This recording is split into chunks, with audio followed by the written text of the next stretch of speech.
తెలుగు కథల సమాహారానికి మీకు స్వాగతం. ఇప్పుడు మనం వినబోయే కథ మొగధీరుడు.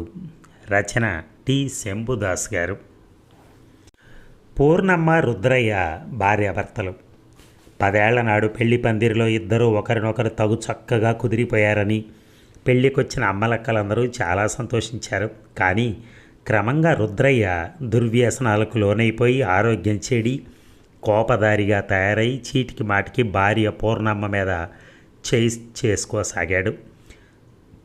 ఇది చూసి ఇరుగు పొరుగు వాళ్ళు రుద్రయ్యకు వ్యసనాల నుంచి, చెడు వాసాల నుంచి, సావాసాల నుంచి బయటపడమని, ఏ తప్పు చేయని తాళి కట్టిన ఇల్లాలను అలా హింసించటం రౌరవాది నరకాలకు కారణమవుతుందని నయానా భయానా చెప్పి చూశారు.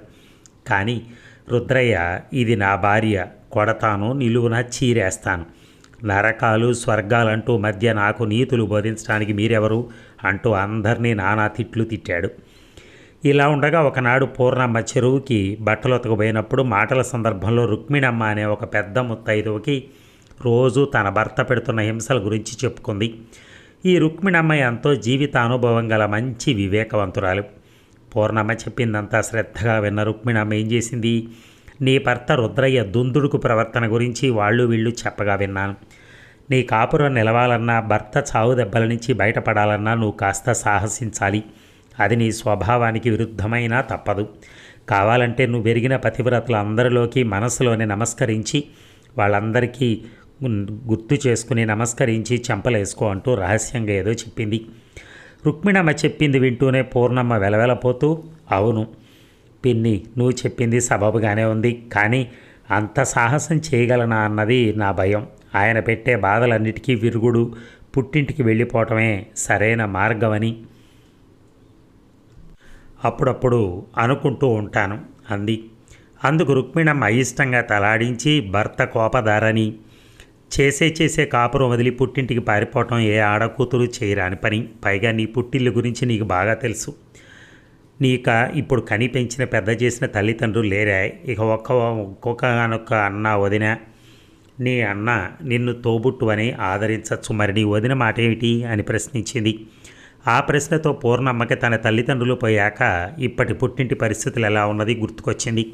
తన అన్న వదినల మధ్య ఉన్న అన్యోన్యతే అంతంత మాత్రం. అలాంటప్పుడు ఆ ఇంట్లో తన పరిస్థితి ఎలా మెరుగవుతుంది? ఇలా ఆలోచించిన పూర్ణమ్మ చివరికి రుక్మిణమ్మ సలహానే పాటించదలిచింది.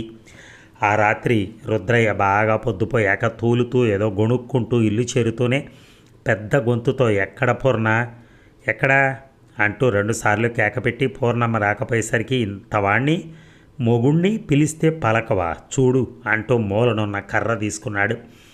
ఆ వెంటనే పూర్ణమ్మ గబగబా గదిలోంచి బయటకొచ్చి పూనకం వచ్చి దానిలా ఊగిపోతూ, ఒరే రుద్ర, ఎన్నాళ్ళుగానో గమనిస్తూనే ఉన్నాను. నువ్వు దుష్ట సావాసాలు మరిగి దుర్వ్యసనాలకు బానిసైపోవటమే కాక బంగారం వంటి నా కోడల్ని రోజు ఎందుకురా వేధిస్తున్నావు?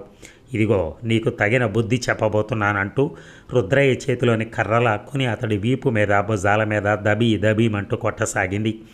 రుద్రయ్య ఆ దెబ్బలను ఓర్చుకోలేక పడకటింట్లో దూరి పట్టె మంచం కింద దాక్కున్నాడు. అయినా పూర్ణమ్మ అతన్ని వదలక, మంచం కింద దూరి దాక్కుంటావా, రా బయటికి రా అంటూ కర్రను తాటించింది.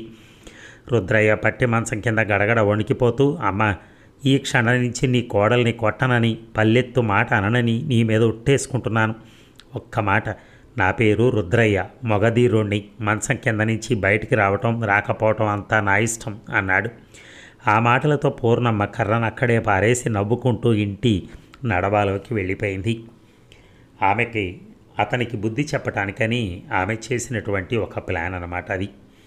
సరే, ఇది ఏమైనా థ్యాంక్ యూ వెరీ మచ్.